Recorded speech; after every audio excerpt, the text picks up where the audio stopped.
This is Science Friday. I'm Arielle Duhaime-Ross.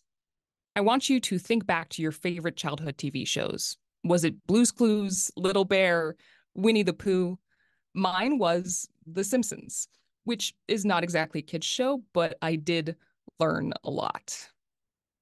Animated TV shows are so important for kids because they can teach them to read, draw, spell, talk, and the creative ways in which shows tell stories, where they whisk kids away to some colorful imaginary world, that contributes to the learning. But shows like that aren't accessible to every child, like deaf kids and children who are blind, for example, which could, in turn, affect how these kids learn language during those sensitive and formative early childhood years. My next guest is someone who's incorporating ASL, American Sign Language, into children's media that's made for and by the deaf community. Melissa Malzkuhn is the founder and director of the Motion Light Lab at Gallaudet University in Washington, D.C. Melissa is third-generation deaf and is answering my questions in her native ASL. The person you're hearing is an interpreter. Melissa, welcome to Science Friday. Thank you. Thank you for having me. I'm super happy to be here and to be part of this very awesome show talking about science, culture, art, technology, all the fun stuff. Some It's of my really so favorite great to have topics. you. Yeah, thanks for coming on the show. So, first of all, tell me about ASL access in early childhood.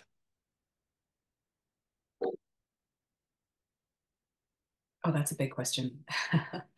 So, speaking very, very generally, all children, deaf, hearing, otherwise, need language exposure to learn, to grow, to develop cognitively. And hearing children get language a bit more naturally, more easily through being born into homes where they have access to the languages that their parents are using. Deaf children need visual language. And so for the most part, linguistically, that means a signed language. And language acquisition, though, goes in the same way, whether it's spoken language or sign language. Kids that are born into signing homes hit the same language developmental milestones that hearing kids born into speaking homes do. But now, what happens when deaf kids don't have access to things on TV or media? There's plenty of good content out there. And a lot of people think that captions are the solution and that captions equal access for all. And of course, captions offer access to an extent, but we're talking about kids that aren't readers yet, kids that are still learning to read, kids that are still learning language, kids that are still developing vocabulary. So at that age, captions aren't going to cut it. And what we need then is sign language representation in children's media. And there are such limited resources out there. There's no TV show or series. There's no real central core of access for deaf kids in children's media. I think that if we provide that, not only deaf kids will benefit, but hearing kids will as well. Right. So, And so why not offer that? Why not give all kids more? right. So, what you're talking about is language deprivation. Yeah, it is certainly a consequence if a child doesn't get access to language or good high quality language, or if they get such minimal access to language that does result in language deprivation. So to back up a little bit, I don't think I shared this stat, but 95% of deaf people are born to hearing families. And Mm. that's a global statistic. So what that means is that deaf kids are born into an environment where their parents are navigating all kinds of questions about what it means to have a deaf kid, including the prospect of learning sign language. And what's sad is that we do have a lot of resources in the deaf community to support these families, but the connection isn't often made to hearing families and not as soon as it needs to be made. And so that I think that there are real gaps in the early intervention system, the systems that parents interact with when they first find out that their kids are deaf. So hearing parents will sometimes not learn sign language at all or not learn how to sign until their kid is maybe 2 or 3. And think about what that means for a 3-year-old to have barely had language exposure.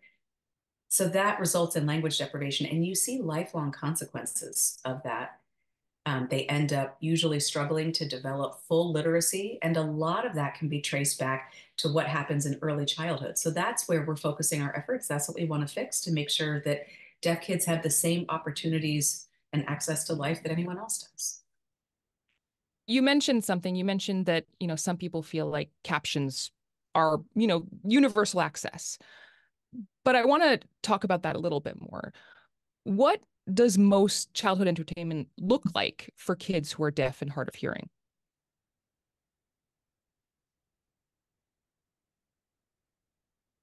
So that's another really good question. Often, well, so you do have some people that have put out ASL videos in ASL. So my lab, for example, we have bilingual storybook apps that are available in signed languages and written languages. And it means that kids have access to great language models, high quality. Parents can use those as resources to interact with their kids. But it's not like those storybook apps are going to substitute the full range of language exposure that a kid needs. It's going to be more isolated if they're just getting language exposure through these storybook apps. On TV, I think a lot of deaf kids really primarily enjoy shows that are highly visual. Um, there are some cartoons that can actually be more well understood without language. So ones that are sort of more in the slapstick genre of things Sure. and that really are good for comedic value and entertainment value, but not educational value. So I think that what hearing kids get from shows like that are a lot more choices. They have shows that are entertaining and educational. Parents can choose what show they want their kid to watch at different times. And with deaf kids, it's more like, well, whatever is visually appealing. And then they're filling in blanks and gaps. They're relying on behavioral information that they're seeing, the actions, but the meaning behind it, the labels for things, understanding the why isn't there. So there's a ton of guesswork on the part of deaf kids in the early years. Mm. And I don't want that to continue. I want kids to understand what things really mean. I want them to understand the context and really develop that knowledge base, start making those connections. Because again, it's a lot of filling in the blanks and making connections that might not always be accurate. So I don't want their early years just to be a guessing game. Yeah. What about the neuroscience of it all? Is there a difference in how brains process language when it's seen versus heard?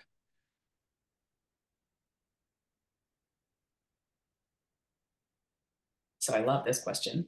So it turns out that actually, and I can say this because our lab is part of the Visual Language and Visual Learning Center, which is a research center based at Gallaudet University.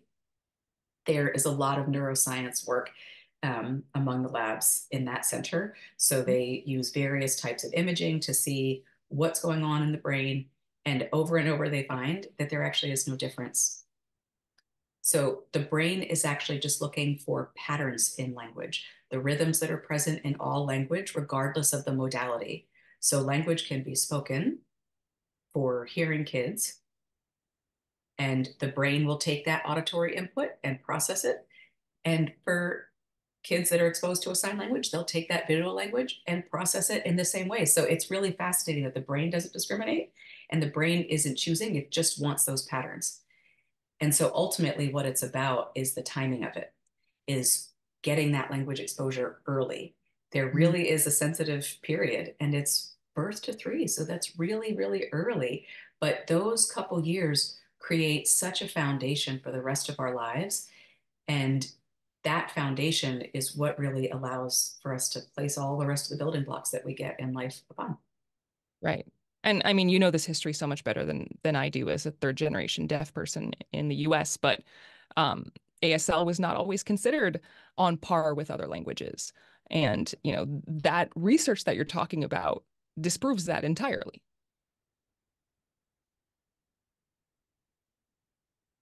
Exactly. So there's so many misconceptions, misinterpretations, misunderstandings about signed languages. I mean, even when my granddad was alive and when he was my age, deaf people, of course, valued using sign language and they knew that it was integral to their communication. But they grew up in a society where their language is just perceived as signs. And so even my granddad just said, we use signs. They didn't say sign language. There was definitely not any level of prestige or respect associated with the language. There was certainly a stigma to using a sign language. It wasn't seen as something that you could use to express any sort of intellect or education. And that belief really was pervasive in the deaf community as well. So signs were seen as something more social. It wasn't until the 1960s or 70s that linguists started to undertake research on what is now known as American Sign Language, and they realized, wait a minute, there is a grammatical structure here. And so they really flipped the whole conversation on its head to say, this is actually a language. Mm-hmm. And specifically American Sign Language, because sign language is not universal. And deaf people themselves at that time weren't completely on board because they also were steeped in this belief that they were just using signs, that what they were doing didn't have value. So that started a new movement. So after linguists could show that it really is a language, then bilingual education, the bicultural movement began. By the time I grew up in the 80s and 90s, I was a part of that bilingual, bicultural philosophy in education, where people believed that you had to have a firm understanding of ASL and English. And it really led to better literacy outcomes. And so we're now at a point where we certainly know better. And to add to that, there's about 300 documented sign languages in the world.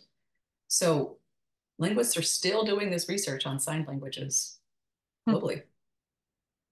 Well, thanks for sharing that. That really puts it into context. So you and your team started out making storybook apps. If I opened one of them, what would I see?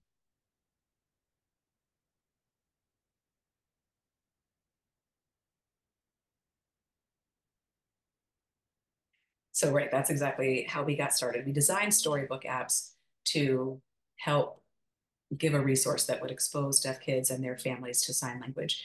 And we wanted to help them own the reading experience. So we designed them to look like a traditional storybook in that you flip pages, of course, on a tablet. So you're flipping the pages with your finger, but it looks like actual pages that are turning. You see the words at the bottom of the screen, but then you can also hit the play button and you'll see a narrator that's signing what is said on that page. So the kids can see the text. They can also click on individual words that will open video of just the narrator signing just that word. So they get word level exposure, they get the overall level of the sentence on the page. And then we also have a part that they can watch the whole entire story be told. So that means they see part to whole. They might recognize the individual word, but not know what it means as part of the whole story.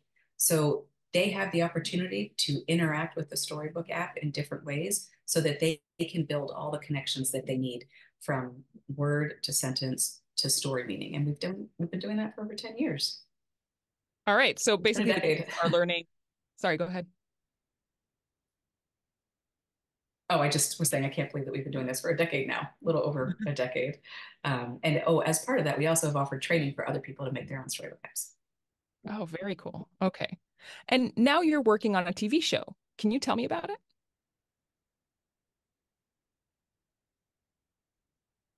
I'd love to. It's so exciting. Yeah. So this has been a huge dream of mine. It's been one of those parts of my vision that's been on the back burner. So as I said, we started these storybook apps about 10 years ago, and our very first one is called The Baobab. It's a great story. It's an original story, and the character's name is Mavo. So we came up with the story, we came up with the character, and again, Mavo's the main character. She's deaf. She's a curious, adventurous, spunky little girl. And we had a couple of spin-off stories. So we've had subsequent storybook apps featuring Mavo. And so the community, that our audience of people that download the storybook apps are already familiar with Mavo. They know her stories. She's remained one of our most popular characters. So we figured, why not make Mavo sign instead of just featuring a storyteller in the apps? So, sort of a side story to this, while we were making the storybook apps, we also started working on motion capture in the lab to make 3D signing characters. We've been working on that for the past 8 or 9 years. Okay.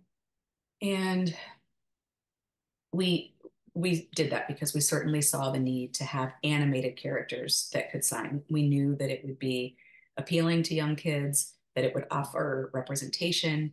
And honestly, going into animation opens up worlds of possibilities in storytelling. So, in terms of imagination, you can show the power of imagination. Animation really is so powerful. It's such a powerful tool in storytelling, that can't be overstated. And we wanted to really leverage that. But the challenge that we faced in making high quality signing animated characters is that we wanted to make sure that they were fluent, that the language that they could produce would be legible, believable. So to try to connect these two things, we had this amazing character, Mavo. We had been working on motion capture, and we now got to a point where we can have Mavo sign. And she looks so great, animated, signing, that we figured we're ready to do a TV series. We're ready to do a TV series, and she can be the central character of that series. She'll be a signer.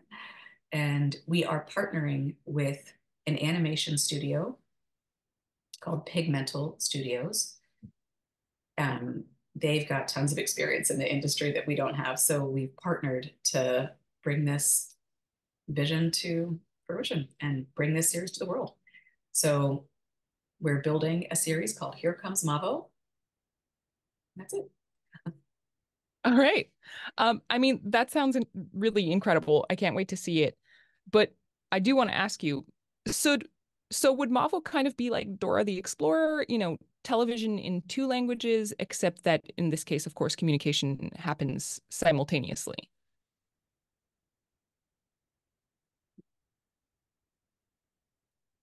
That's a good question. In some ways, I'd say that you could say that they would be in the same category, in that Dora is really well known as a great educational show. We intend for Here Comes Mavo to also be educational. We have a curriculum as part of our series. We've worked with an educational consultant who worked on Dora the Explorer. So every episode certainly has an educational component to it.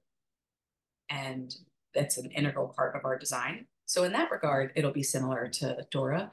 But our goal is for Mavo to be a signer, but also to use gesture and visual communication in all of her interactions. So there won't be spoken language as a component to the show.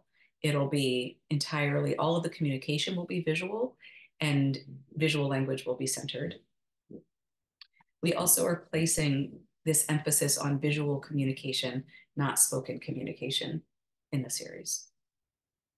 So what's the process of filming and making Mavo? Do your actors have to get dressed up in a high-tech suit? We're talking about motion capture, right?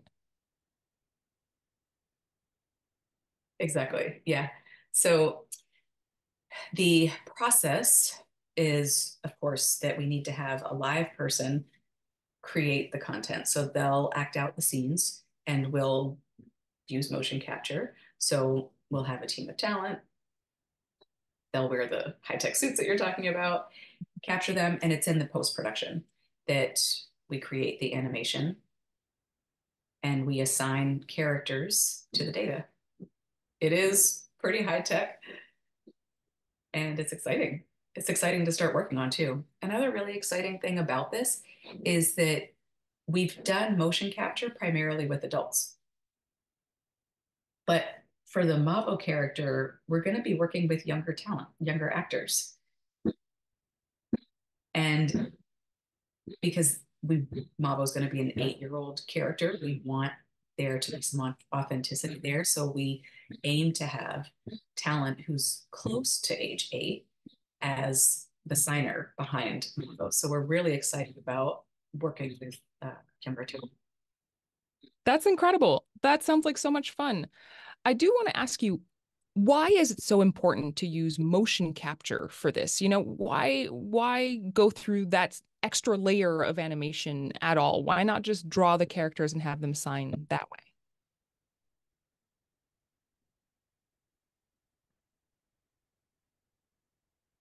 I could certainly understand that question.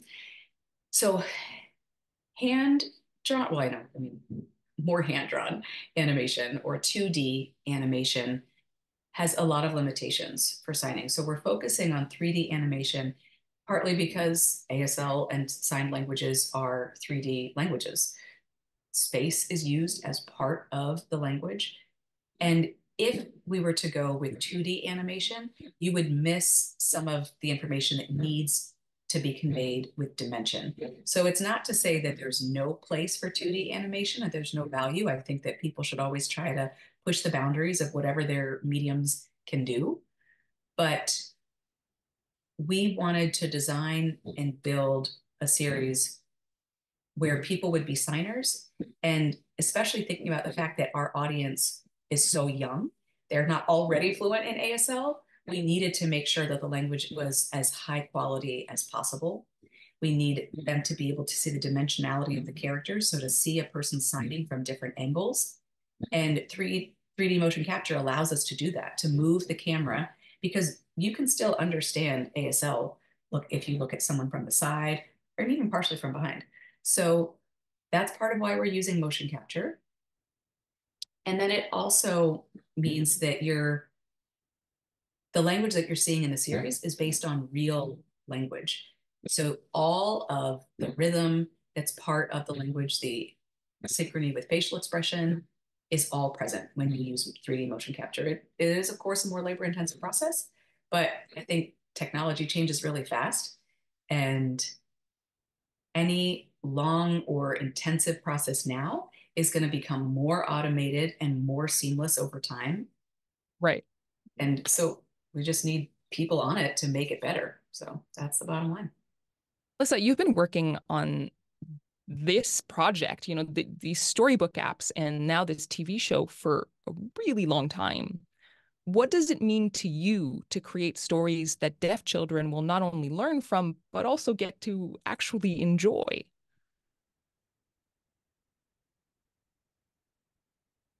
Hmm. It, I mean, it is sort of like my entire life's work, beyond just my career. I absolutely love this work. And I kind of call it like a spark.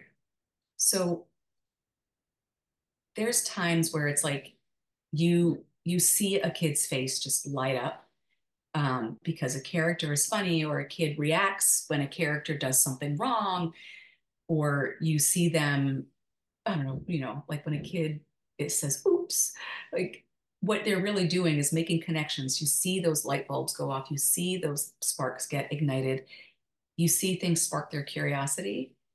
And when I see those moments, it just means so much to me. And that's what always gives me my drive. It rejuvenates my belief in this work. And I believe in it just so much. And maybe it's embedded in my DNA or something. I don't know. I don't quite know how to express it. Maybe this is too long of an answer, but like to create an original ASL story. Well, here, no, let me start over. There isn't a ton of opportunity for this. There's individual efforts. People have tried to do things on their own at home, like amateur efforts, but there's not been a place or space that really invests in a professional production like this, where storytellers are looked for, artists are brought in. There's been no true investment in the creation or production of original work like this. And the process itself is a celebration of our language and culture, knowledge, history, community. And I think it's not just about making cute stories or making things accessible. It's bigger than that. It's really about the human spirit from all kinds of perspectives. What I really want is like, as a person, I want deaf literature to have a place in human knowledge. And I want it to have a place as stories that are valued. I want us to have space. Our stories Yeah, are real and they're cool and they're awesome. And yeah, that's what I want. That's what it means to me. absolutely. I think that's a really good note to end on. Melissa, thank you for joining me. Melissa, oh, sorry, hang on. Let me do that again. Melissa, thank you for joining me. Certainly. It's absolutely been my pleasure to be here. And thank you again for the opportunity to have the conversation. I'm really excited Melissa, about this work and I can't wait for everyone else to get to see it. Uh, I believe that all children are going to enjoy and benefit from the magic of signed and visual communication in their very own homes, in children's media, on their own televisions. So I'm looking forward to that day. same here. Melissa Malzkuhn is the founder and director of the Motion Light Lab at Gallaudet University in Washington, D.C. To watch my full interview with Melissa or see videos of her lab's work, go to sciencefriday.com/lightlab. Thank you to Jennifer Vold for interpreter. Thank you to Jennifer Vold for interpreting and to Jenna Beacom for consulting on this segment.